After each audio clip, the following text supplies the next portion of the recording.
What's up, guys? Ryan here from Dark Alley, and today we are continuing our series on drift cars. I know that the previous video I was recording an R33 Skyline, and in this video we have a Savannah RX-7, a 1990 Savannah RX-7. Why swap cars? Also, I've turned off the traction control, I've learned how to drift a bit better, and I'm running possibly different setup options. Today we're playing Forza Horizon 4. Alright, again, so this is my own livery, and sorry, I don't share them anyway. Let's moving on. So the last time you saw me would have been under the Skyline, which the R33, which is my dream car of all time. You saw this Skyline right here, the red and white one with the green wheels. This is the one you saw last time. Now, the difference between the Skyline and the Savannah RX-7 is that the Skyline is my dream car of all time, the R33. These, I've owned actually two of these. And they got this thing down pat. Even the sound of the engine. So I've owned two Savannah RX-7s. One was an 86 GX and one was an 87 GXL. This is a 1990. So this is like the... Did they make the turbo edition in 1990 or was it 89? It was either 88 or 89. I actually don't think they even imported them this year, hence the right-hand drive.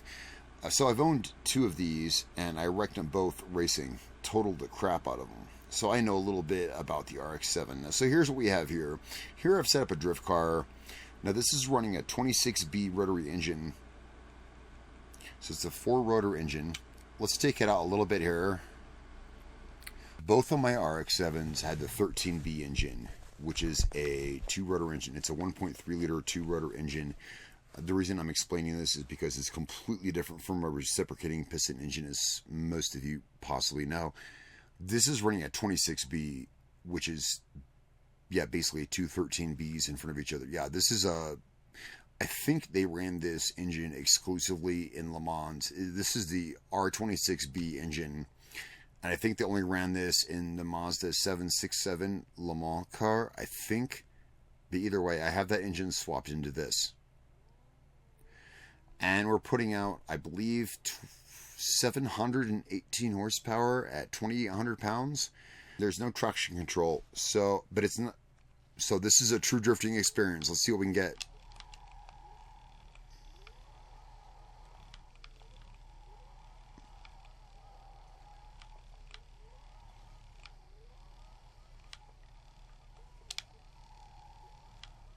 Let's see.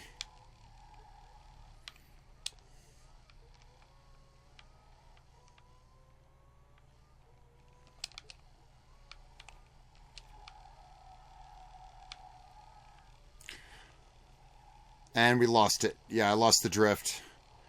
Yeah, I know. I never said I was the best. Whoops. I was watching the map, sorry. Okay, let's stop it right up here.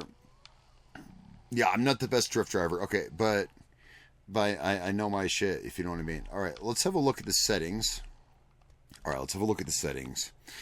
So I've graduated from the Skyline up to this, because this thing is way more of a badass beast. Let's go over to cars, and I'll show you my tune settings. I've only tuned a few things on. Okay, so tire pressure, it's the same as my Skyline.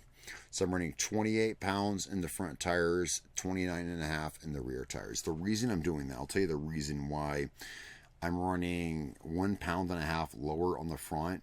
So under braking, when the weight of the car shifts forward, this is for those of you who may not know, the reason is I have more, it gives me more grip. The lower the tire pressure, the more the tire expands when it hits the road, and the more grip you have. That way when I hit my brakes, I can still turn with the front wheels. You follow?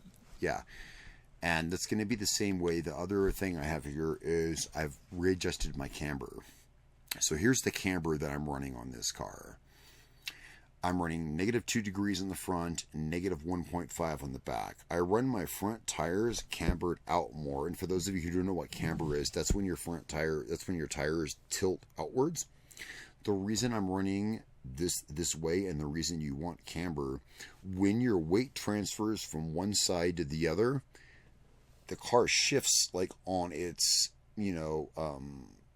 axis, and it puts the weight on that tire. That's why, and for those of you who already know, I apologize for over-explaining, but that's why camber is a thing. When your weight shifts from left to right or right to left, it puts the weight on that tire and it can grab.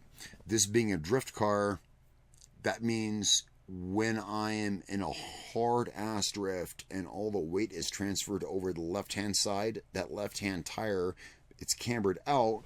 With the car leaning all its weight on it, it can grab traction and give me some traction. So that's why I'm running. Okay, so there's my camber settings. I'll go through all my settings. So I'm running -2 in the front, -1.5 on the rear. Here's my gear settings. I haven't messed with these. I don't think I messed with the anti-roll bars. I have messed with springs and damping, I believe.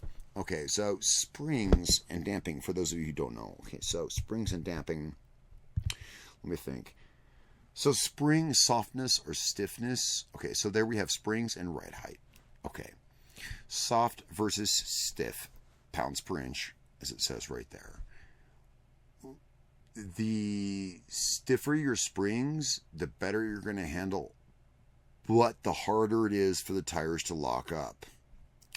You want your tires to lock up. Notice I'm running my front end lower than my rear end.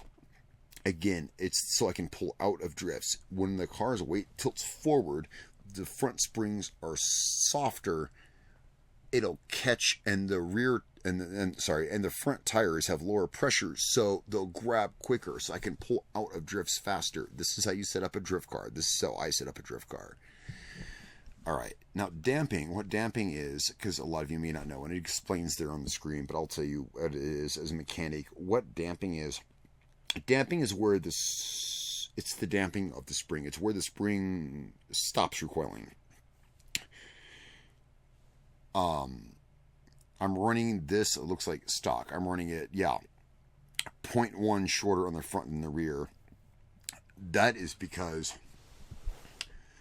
I want the front tires to damp a little, the front suspension to damp just a little bit softer. Again, this is a drift car. You want the back end to break loose, but you want to be able to still steer a little bit. So that's why I put so much emphasis on the front end. So here you can see I have my damping just slightly, just a hair softer on the front. This is, and I've tested all these settings. Okay, and I haven't touched aero brake differential. I don't even have a custom differential installed. All right. So this is why we can do this and then pull back out of it, because my front tires lock up. Okay, here we got a 90-degree turn. There, okay, right there. Let's pull over to the side of the road. Right there, you saw me took a 90-degree turn. That is why I have my front tires set the way I do. You saw I was able to yank out of that drift. That is the secret.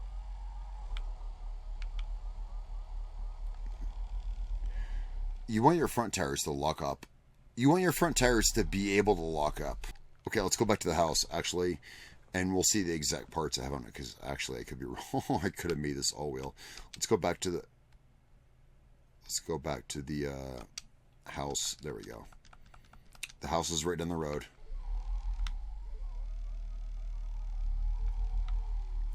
So right here, we're putting out about 700 horsepower through 2,800 pounds. That's about the same power to weight ratio as a NASCAR. Be careful with it.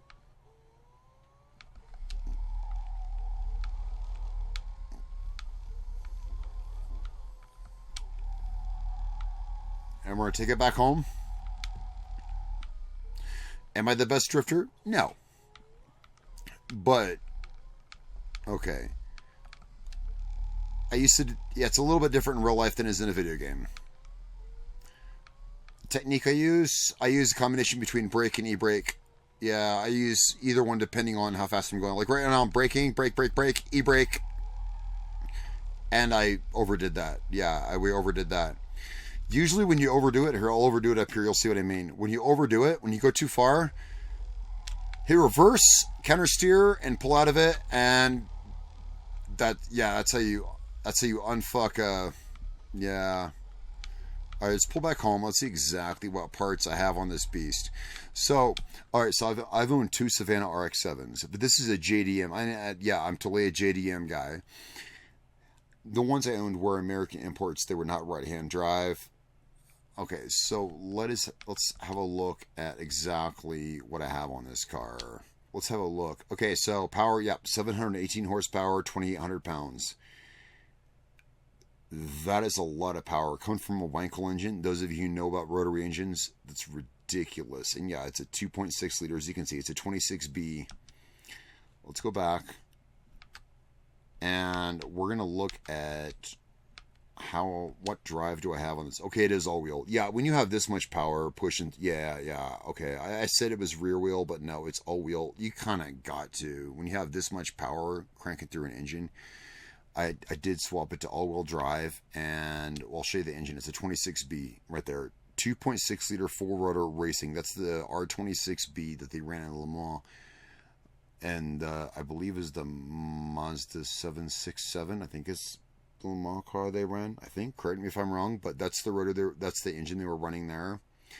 There's three basic Wankel engines. One is the 13. The 13A being the carbureted version, which was the first generation Mazda RX-7. The 13B was the fuel-injected version. So 13 meaning 1.3 liter, and that was the B. It was fuel-injected. That was the 2-rotor engine. And then when they came out with the RX-8, it runs a 20B. It's a 3-rotor. It's a 2-liter 3-rotor engine. And then this is the... this is the 4-rotor 2.6 liter engine right here, just to clear up any confusion. And yeah, I know this car inside and out because, like I said, I used to own them. How did I wreck them? Drift racing is dangerous, kids. Don't try it at home. Both cars got broadsided. One of them, my red 87 GXL, I got broadsided at 55 miles an hour. Yeah, drift racing is bad. Don't do it at home, kids. Yeah, I got broadsided. I was going basically nothing, and my car spun, and someone hit me at 55 and totaled the fuck out of the car. The other one, the silver 1986 that I had, it got completely smashed at a stoplight. Completely smashed. Smashed by a van into another car. So it's a very sad story, and when I saw that they had the Savannah RX-7 in this game, I knew I had to have it, and I'm going to own another one. I'm going to buy a third one when I have the money. They're not that... the last one I bought was $1,100. They're pretty affordable, and they're easy to get in the U.S.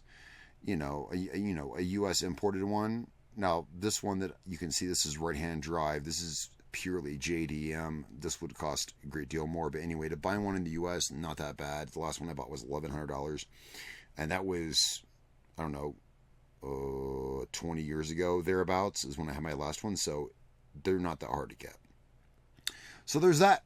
So I replaced the Skyline. Actually, yeah, let me look at my suspension setup. Let's pull up here and re-enter my house. Let's re-enter the house. Let me look at my suspension setup before I sign off the video, guys. Thanks so much for watching. And today I was supposed to have my girlfriend with me because I really wanted her here talking crap about me, but she was tired, wanted to go to bed, so she's not here. So just me today.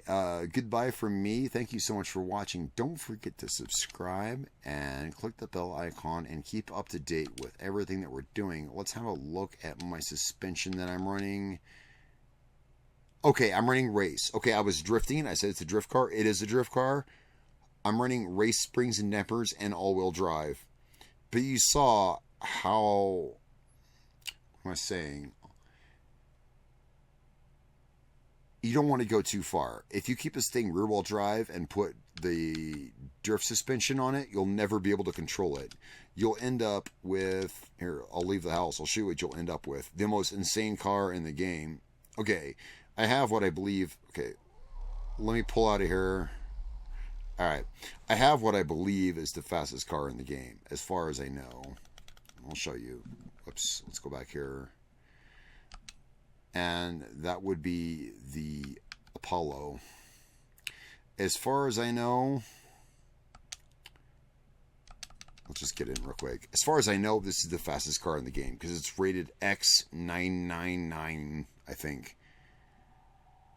As far as I know, this is the fastest car. As far as I know, it goes 261 miles an hour.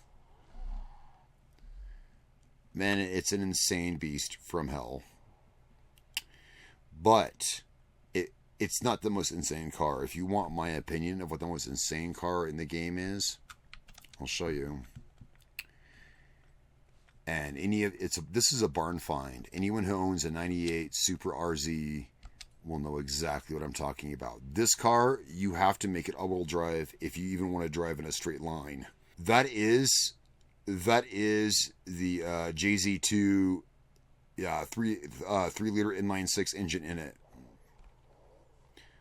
That is the Supra engine. Here we're putting in over 1,200 horsepower at 2,600 pounds. If you're going to drive a Supra RZ, again, this is a barn find. If you're going to drive this thing, and those of you who have one know, it's got to be all-wheel drive. I do not recommend a drift setup. It'll never go straight. This is a drift car, but again, I have race springs and nippers on it. And let's take this thing for a spin.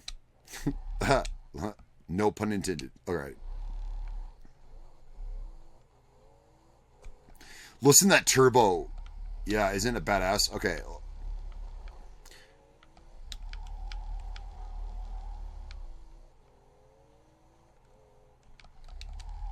I overshot that. Yep, I overshot that.